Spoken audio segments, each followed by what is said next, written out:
오늘 함께 나누고자 하는 말씀은 그리스도 예수 안에서 이루어지는 구원입니다. 이건 너무도 잘 아시는 주제가 되기 때문에 이 자체로서는 별다른 내용이 없을 겁니다. 그런데 이 주제를 실제로 나누는 데 있어서는 그리스도의 대속과 구속이라는 이런 제목이 되겠습니다. 이 내용은 어떻게 보면 구원의 전체적인 내용이 들어있다고 볼 수 있습니다. 우리의 구원이 그리스도 안에서 이루어진다고 하는 사실은 너무도 익히 알고, 그것이 혹시라도 조금이라도 잘못되면 그거는 이유 없이 이단이 되는 거죠.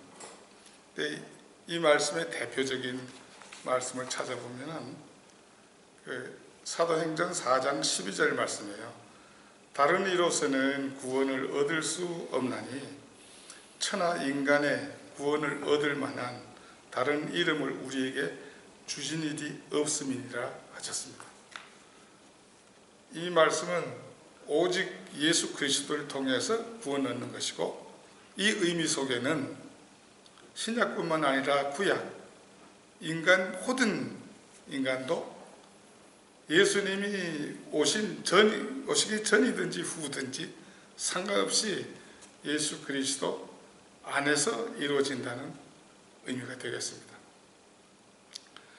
근데 이 그리스도 안에서 이루어진다는 이 말씀은 역시 그리스도의 대속과 구속으로 이루어진다는 의미인데, 이걸 왜 시간 주제로 삼았는가 하면 이것이 굉장히 중요합니다. 굉장히 중요한데 그 필요성이 좀 있어요. 우리의 구원에 관한 모든 내용은 그리스도 안에서 이루어지기 때문에 곧 그리스도의 대속과 구속과 연관되어 있지 않은 것이 아무것도 없습니다. 그럼 그리스도 안에서 이루어진다고 하면은 우리가 좀 해봐야 할 것이 있어요. 그리스도 안에서 이루어진다고 하면은 하나님이 이루신 것이기 때문에 여기에는 분명한 논리가 있고, 그 이루어진 모든 일에 대해서는 선후 좌우 관계에 연관성을 가질 수밖에 없습니다. 그런데 우리 그 성경은 이미 제가 말씀드렸다시피 조각조각 복음으로 나뉘어져 있기 때문에 이것이 질서정연하게 체계적으로 설명이 되어 있지 않아요. 그렇게 기록되어 있지 않아요. 그건 여기서는 이런 말씀으로, 저기서는 저런 말씀으로 이렇게 서로 조금씩 다르게 이렇게 표현돼 가지고 이게 어떤 게 전이고 어떤 게 후고 이게 어떤 연관이 되어 있는지를 잘 이해가 안 되는 가운데서 우리가 성경 공부를 하고 오던 거예요. 그래서 이 부분이 중요한데 저에게는 분명히 더 중요한 것이 있었어요. 저기 복음의 맥을 이걸 찾는 데 있어서도 바로 이 대속과 구속의 이 원리와 이 관계를 몰랐다면은 찾을 수 없었을 거예요. 그만큼 이게 중요한 내용이기 때문에 이 그리스도의 대속의 그 원리와 의미와 그 관계에 대해서 정리를 좀 정확하게 짚어보고, 그 사례가 그 성경에서 어떻게 되어 있는지 이걸 살펴봄으로 해서 그 성경을 읽으실 때 그 우리의 구원의 의미를 좀 더 확실하게 그 의미를 파악할 수 있는 그런 기회가 됐으면 좋겠다는 생각에서 이 주제를 택했습니다. 물론 지금까지 조금씩은 말씀드렸던 것이라 생소한 것은 아닙니다만은 오늘은 전체적인 내용을 패키지로 설명을 드릴 기회로 삼겠습니다. 그리스도의 대속과 구속은, 이건 여러분들도 아십니다. 대속이라 그러면 뭐지요? 다른 사람의 져야 할 그 고통의 짐을 대신 짐으로써 그 사람의 고통을 없이 해주는, 이것이 구속이 아닙니까? 대속이 아닙니까? 그죠? 이 대속이에요. 그리고 그 대속의 효과로 내가 져야 할 그 짐을 내가 벗는, 이것이 이제 구속인데, 여기서 먼저 정리를 내리고 싶은 것은 이런 대속과 구속, 이것이 뭐냐, 이것을 그냥 단순히 교리적인 의미로 그냥 받아들일 그런 것이 아니라는 거예요. 무슨 얘기냐면, 그리스도 안에서 이루어지는 이 사역은 하나님이 우리에게 실제로 해주시는 구원 사역이라는 얘기입니다. 두 개가 다 구원 사역이에요. 이 결과로 우리가 믿음을 갖게 되고 구원을 받게 됐다는 겁니다. 즉,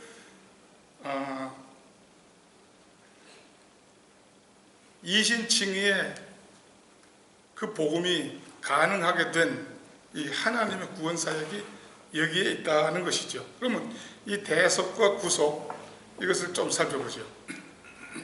우리가 보통 그 성경에서 이해하고 있는 이 내용은, 성경 공부를 통해서 익히 알고 있는 내용은 죄에 관한 내용입니다. 그죠? 죄, 속죄에 관한 내용이 1차적으로 우리가 이해하고 있습니다. 우리의 죄 때문에 우리의 죄를 대신 갚으시기 위해서 죄 없으신 하나님의 아들 그리스도가 대신 죽으심으로 우리의 죄를 용서해 주시고 그 죄로부터 자유롭게 해주셨다. 이것이 이제 보통 우리가 그 구원에 대한 교리로 알고 있습니다. 근데 이 대속과 구속은 그 정도가 아니에요, 사실은. 우리 구속은 단순히 죄 문제만 해결된 것이 아니고, 우리가 죄인이었었던 우리가, 또 여러모로 연약하기 그지없던 우리가 완전한 하나님의 자녀가 되는 것이기 때문에 이건 단순한 죄 수준으로 끝날 일이 아니에요. 그러니까 죄는 물론 기본적으로 해결이 돼야 돼요. 근데 이걸 떠나서 이건 기본이고, 그 의롭다 하는 그 측면에 있어서도 하나님과 같은 그런 의에 도달하지 않으면 우리의 구원의 의미가 없는 거예요. 왜냐하면 우리 죄의 문제가 해결이 되는 그 정도라면은 아담도 그 타락하기 전에는 죄 문제가 없었어요. 그죠? 그러면 그 아담이 구원받은 하나님의 자녀는 아니었었거든요. 의로운 하나님의 자녀는 아니었어요. 우리의 구원은 그런 의미를 담고 있기 때문에 이 단순한 이 속죄 원리로는 설명이 완전히 안 됩니다. 그래서 이걸 더 보충하기 위해서 속전 개념이라는 게 들었죠. 속전 아시죠? 그러니까 여기다가 이 가치 개념을 넣은 거예요. 즉, 속전이라는 것은 우리 쉽게 말하면 어떤 깡패 집단에서 어느 아주 돈 많은 부잣집의 아들을 납치했어요. 그래서 몸값을 요구하잖아요. 그죠? 그 몸값, 그건 결국 그 아들의 목숨에 해당되는 값이에요. 근데 그 주인이 그 몸값을 지불하고 그 깡패로부터 빼내서 자유롭게 해주는 거 아닙니까? 그죠? 바로 이런 개념인데, 결국 하나님이 우리의 몸값을 지불하고 빼내서 자유롭게 해주는 이런 개념을 또 우리에게 주셨어요. 그게 이제 속전이 아닙니까? 그 개념이 예수님 자신이 속전이 됐던 거예요. 그러니까 예수님으로 지불했기 때문에 그 예수님으로 지불된 그것으로 자유롭게 되는 사람은 이 사람의 가치가 뭡니까? 예수님과 같은 거 아니겠습니까? 결국은 이 속전으로 하다가는 예수님과 같은 하나님의 자녀로 만드시겠다는 그 의도가 거기에 있는 것입니다. 이 두 개가 다 합쳐져서 대속과 구속의 의미를 우리는 생각해야 됩니다. 그리고 또 하나는 결국 이와 같은 대속과 구속에 있어서 구속을 받은 사람은 예수님의 몸값으로 치러서 이루어진 것이기 때문에 결국 하나님은 그 예수님과 똑같은 장성한 분량에 이른 예수 그리스도까지 만드시는 여기까지 가야 치러진 이 대가가 다 해결된 것이 되는 거죠. 이건 뭘 합니까? 뭘 말합니까? 구속은 결국 우리가 영화가 일어나는 그 예수 그리스도의 날 완성될 것입니다. 근데 하나님은 거기까지로 길게 잡으시지 않으셨어요. 그건 물론 이루어져요. 근데 언약에서는 어떻게 되어 있었죠? 언약에서는 할례로 구원해 주시겠다. 할례의 의미는 결국은 그 할례의 결과로 의롭다 하시는 그것으로다가 구원이 하나님 입장에서는 된 거예요. 그럼 결정적인 구원이 그것이 이루어졌다는 것입니다. 그 다음에 이루어질 그것을 예수님을 통해서 대가를 치르신 하나님에 의해서 이루어질 것이라는 얘기죠. 이 의미가 대속과 구속의 이 속에 포함되어 있습니다. 이걸 다시 한번 또 이 대속과 구속의 의미를 이제 언약에서 한번 또 찾아보면요. 언약에서 뭡니까?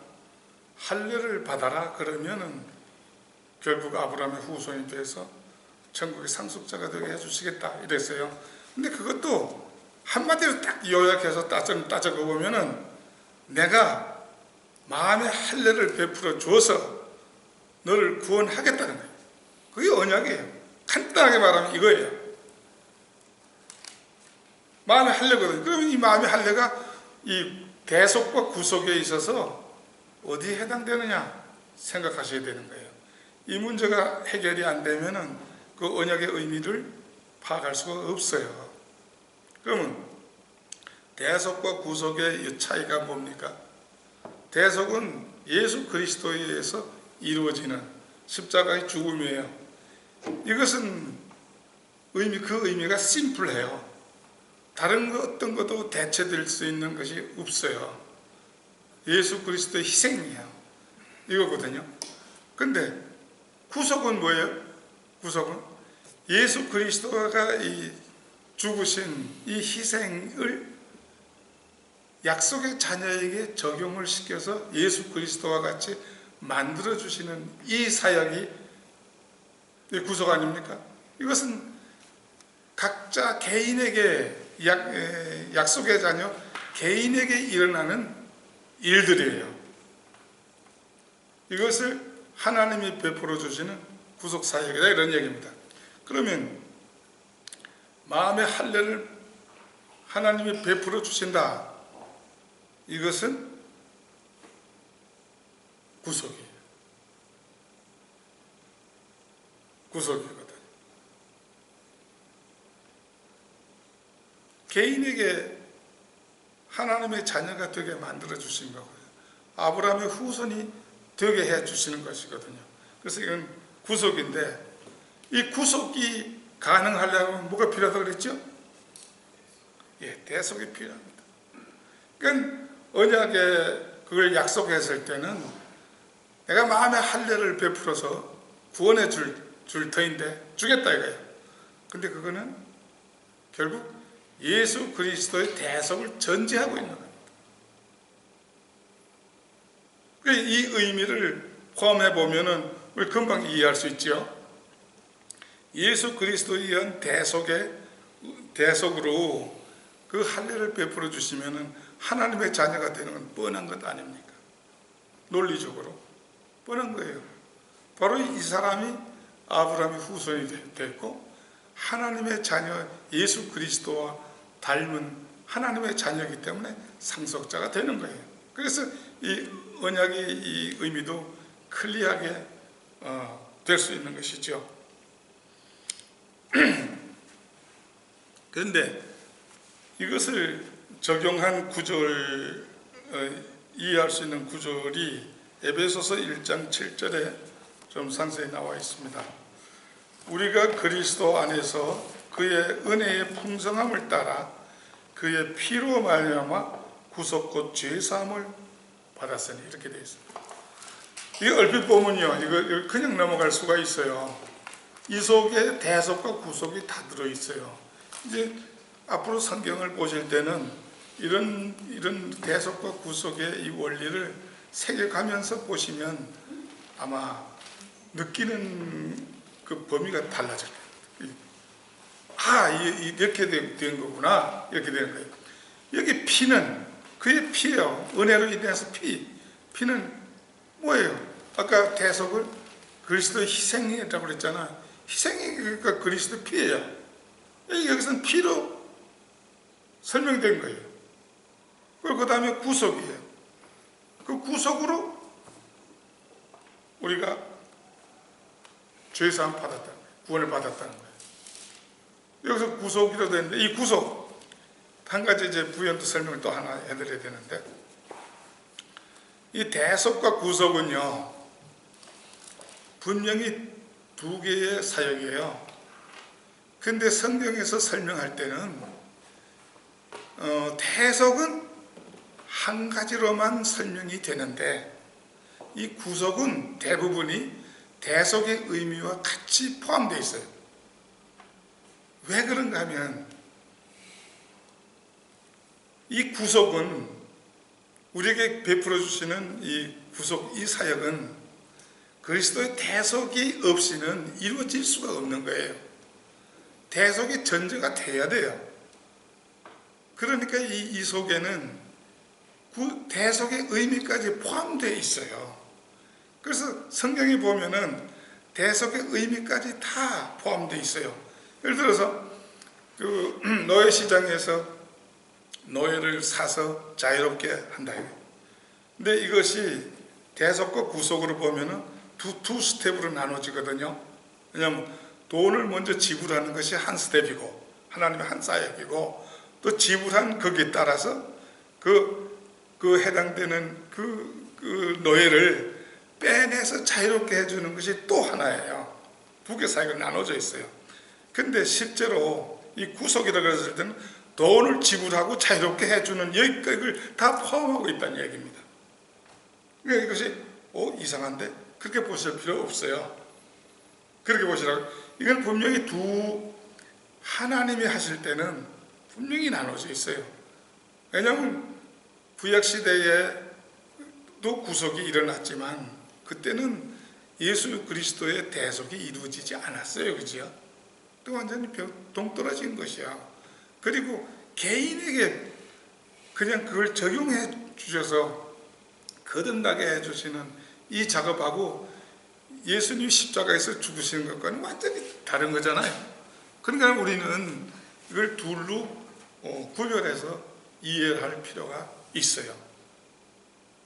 근데 성경에서는 그것을 합쳐서 대속과 구속의 의미를 표현하고 있는데도 많다는 것을 아셔야 되죠.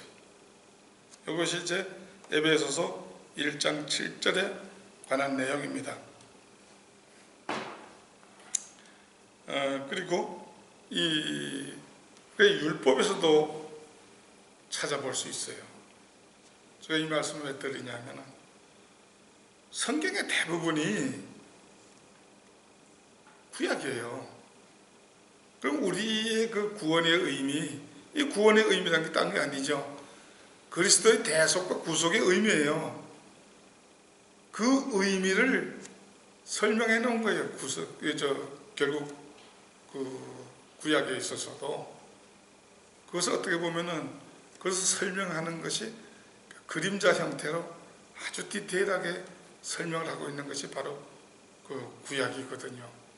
그러니까 이 구약의 전체적인 그림을 보시고 구약을 보시면 한결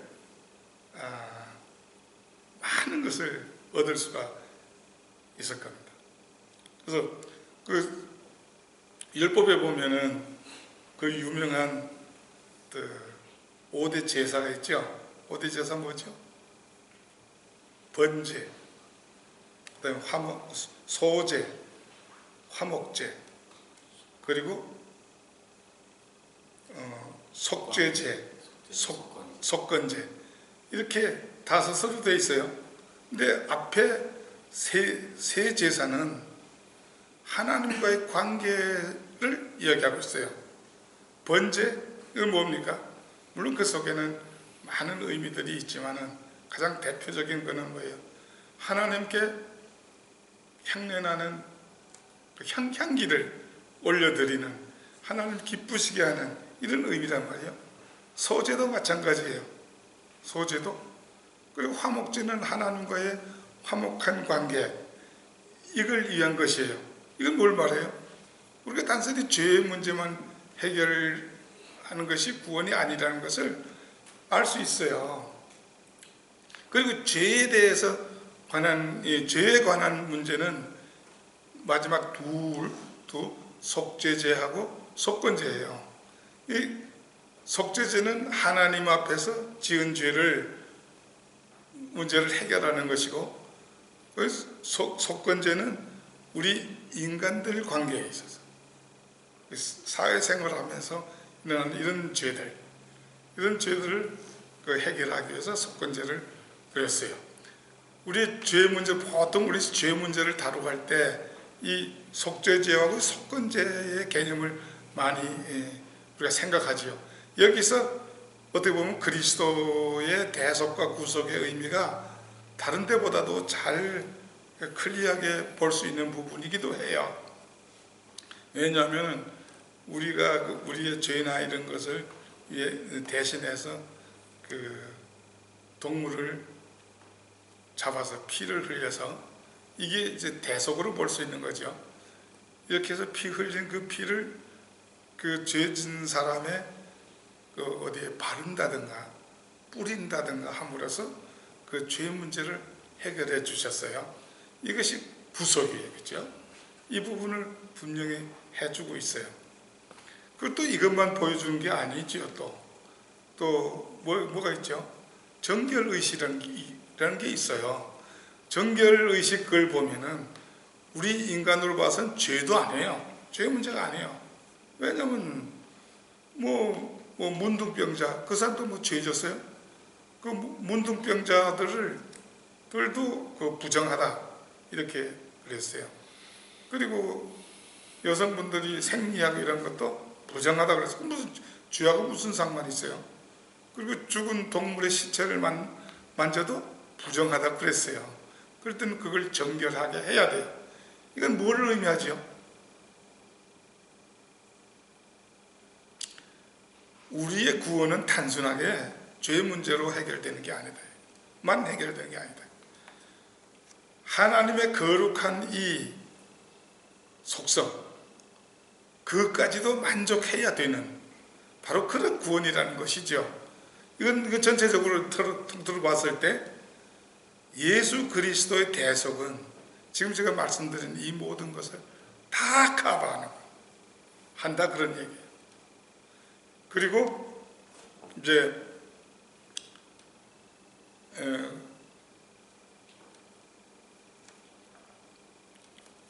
속전 있잖아요. 속전에 관해서 이게 우리가 알아야 할 굉장히 중요한 교리이기 때문에 이것도 구약에 보면 굉장히 중요시 해놨어요. 하나님이 이스라엘 백성들을 애굽에 430년 동안 그 종노릇하게 하셨죠. 그 430년의 종노릇이 그걸 끝난 다음에 해방시킬 때에 하나님이 일부러 바로로 하여금 그냥 나가게 안 했어요. 그래서 결국은 그 애굽의 장자들을 다 죽였어요. 그리고 애굽의 그 가축의 첫 새끼들을 다 죽였어요. 그렇게 죽이고 이스라엘 백성들을 해방시켰어요. 근데 하나님은 그 원리가 어디서, 그런 원리가 어디서 나왔냐면, 이스라엘 백성은 내 아들이다, 내 장자다, 그리고 그들이 가지고 있는 가축들도 다 데리고 나와야 되니까. 그래서 하나님의 장자를 살리기 위해서 결국 애굽의 장자를 다 죽였어요. 이것이 굉장히 하나님으로서는 중요한 그 교육에 관한 내용이기 때문에 이것을 성전 시스템을 만들면서 레위 지파 그 한 지파를 그 제사장 지파로 삼았잖아요. 그랬을 때 레위 지파는 이스라엘의 장자는 다 내 거다 이거예요. 그런데 내 그 대신에 그 다 장자 대신에 레위인을 내 대신 내 걸로 하겠다. 그러니까 너들 그 다른 11지파 있잖아요. 11지파의 그 장남들 난지 한 달이 지난 사람 아이에게부터 숫자를 세게 했어요. 장자를. 그래서 해서 세고, 그리고 유대인들의 레위인의 지파의 수를 다 셌어요. 그 차이가 몇 명이 났냐면은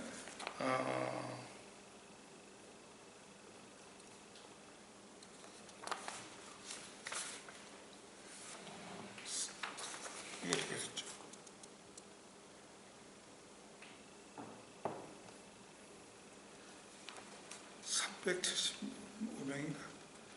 그 수를 셌어요. 수를 세서 375명이 되는데 이것을 1인당 5세겔씩 해서 이스라엘에 그 남아있는 11지파가 더 많아요. 그래서 그걸 받게 했어요. 그래서 그걸 철저하게 지켜서 했거든요. 이걸 뭘 말해요? 예수 그리스도를 우리 대신 속전으로 주셨어요. 그러면 우리는 예수 그리스도와 같은 가치가 있는 사람. 그러니까 그것은 하나님이 분명히 이루실 거예요. 이걸 또 실제적인 내용에서 한번 또 찾아보면은 우리 그 예수 그리스도의 대속은 십자가에 돌아가시 죽으신 거는 잘 알아요. 그런데 그 결과로 우리에게 해주신 구속이 신약에조차도 제대로 언급이 안 돼 있어서 그것을 적용이 잘 안 돼 있어요. 구속이 뭐죠? 신약시대의 구속이? 아세요? 신약시대의 구속이 다른 표현으로 뭘 알고 있으세요?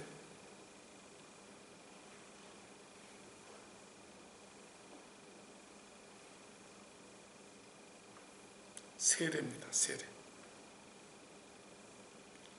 대속에 의해서 우리에게 베풀어 주시는 구속사역은 세례예요.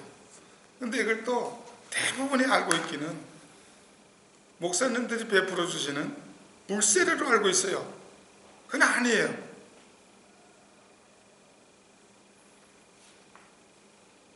그것은 교육용이에요. 진짜 세례는 하나님이 성령으로 우리 속에서 역사해 주시는 그 사역을 말해요. 이렇게 해서 우리는 하나님의 자녀가 된 거예요. 그러니까 중요한 건 뭐겠어요? 내가 정말 하나님이 베풀어 주시는 성령 세례를 내가 받은 사람인가 아닌가, 이것만 확인하면 돼요. 다른 거 확인할 필요가 없어요. 그리고 또 한 가지, 이거 하나 실질적인 신뢰를 먼저 들어보겠는데요. 우리가 대속과 구속의 이 원리와 이 관계를 알면 우리 성경을 해석하는데 굉장히 유익하게 충실한 의미로 볼 수 있는 그런 데가 많아요. 그 중에서 대표적인 예 하나 들어볼게요. 에베소서 2장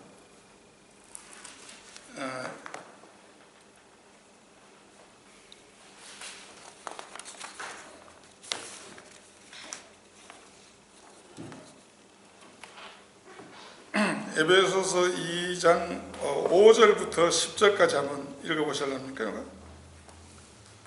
허물로 죽은 우리를 그리스도와 함께 살리셨고 또 함께 일으키사 그리스도 예수 안에서 함께 하늘에 앉히시니 이는 그리스도 예수 안에서 우리에게 자비하심으로써 그 은혜의 지극히 풍성함을 오는 여러 세대에 나타내려 하심이라.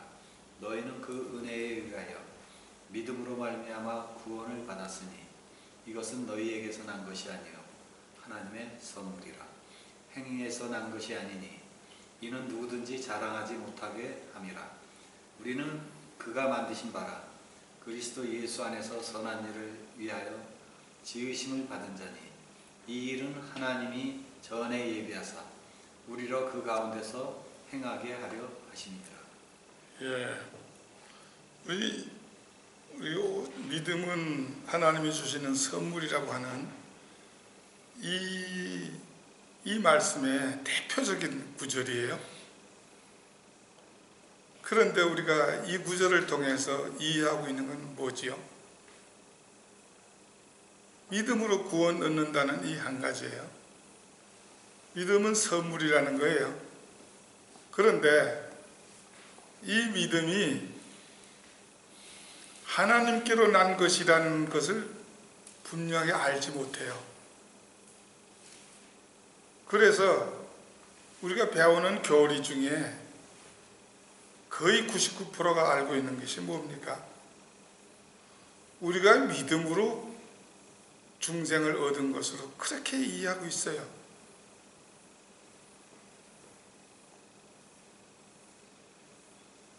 그러니까 우리가 믿는 그 믿음이 분명치가 않아요. 내가 거듭났는지, 하나님의 자녀가 돼서 이미 구원받았는지 잘 모르는 상태에서 하기 때문에 우리 구원이 왔다 갔다 할 수가 있게 된다는 얘기입니다. 근데 이것을 대속과 구속의 원리에서 보면 아주 간단해져요. 그 은혜를 인하여 믿음으로만 구원을 얻었다 그랬어요. 근데 이걸 5절에 보시면 이렇게 되어 있어요. 허물로 죽은 우리를 그리스도와 함께 살리셨고, 이게 뭘 말해요? 이전 제가 정리를 내려드린 그 말씀 속에서 이 뭔지 아실 거예요. 뭐죠? 구속이에요. 구속이면 신약시대 용어가 뭐예요? 세례예요. 세례를 받았다는 얘기예요. 왜냐하면 허물로 죽은 우리를 그리스도와 함께 살리셨고, 예수 그리스도와 함께 죄에 대해서 죽고 예수 그리스도와 함께 하나님 앞에서 사는 것이 세례잖아요. 이게 세례예요. 이게 세례인데 그 다음에 가로쳐놓고 나온 게 뭐예요?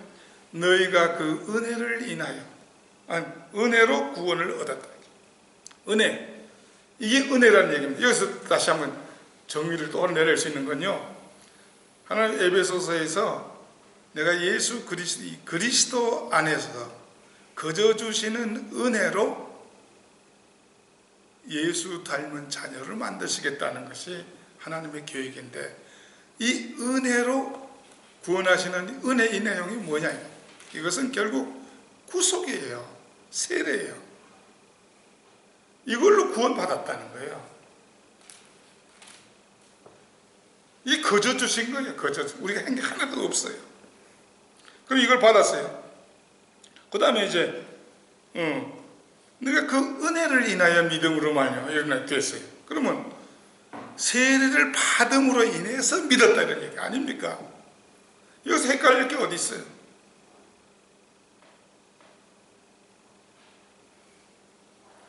그럼 우리가 믿는다고 하면은 결국 뭘 의미하죠? 예수 그리스도에 의해서 우리의 구원을 위한 대가가 다 지불된 그것이 나에게 적용이 됐다는 얘기예요. 이미 시작이 됐다는 얘기예요. 이 적용을 한번 지켜주신 이 하나님은 결국은 그 대가대로 다 이루실 분이 누구지요? 하나님이세요. 하나님. 이게 복음이거든요. 그 다음에 우리가 뭐 행위 이게 중요하긴 해요.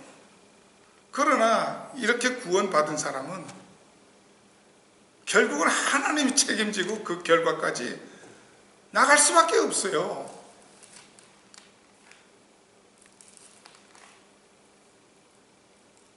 그러나 우리가 이제 자원하는 마음으로 하나님이 원하시는 그 우리의 그 믿음, 이것을 행위로 드러나는 이 믿음을 강조를 하다 보니까 강조 안 할 수 없지요. 그냥 너도 마음대로 살아. 그래도 내 구원해 줄 거야. 그건 아니죠. 그거는 하나님이 하시는 일은 아니지요. 너 구원받은 자답게 살아가는 것이 당연하지요. 바로 그것을 강조한 것이 행함이 없는 믿음, 죽은 믿음이라고도 될 수 있고, 그런 것으로 이해를 하셔야 됩니다.